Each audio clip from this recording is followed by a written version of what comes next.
Welcome back. આગળ વાત કરીએ તો કચ્છના આદિસરમાં પરિણીત મહિલાની હત્યા થઈ હતી। મહિલાએ 3 પુત્રીને જન્મ આપતા તેની હત્યા કરાઈ હતી। આરોપીઓની પૂછપરછમાં આ ખુલાસો થયો છે। પુત્ર જન્મ ન થતા મહિલાને તીક્ષ્ણ હથિયારના ઘા મારી અને તેની કરપીણ હત્યા કરવામાં આવી હતી।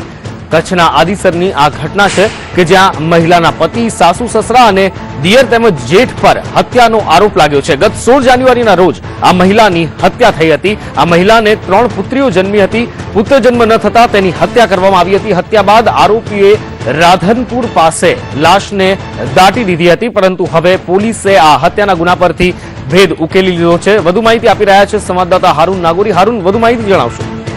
જી, કચ્છના આડીસરમાં ગઈ 16 તારીખે એક મહિલાની હત્યા થઈ હતી। જો કે હત્યા બાદ જે તારણો સામે આવ્યા તેમાં તેના પતિ, તેના સાસુ સસરા અને તેના 2 જેઠોએ હત્યા કરી હતી। જો કે પોલીસે 3 લોકોની, એના પતિ સહિત 3 લોકોની ધરપકડ કરી છે।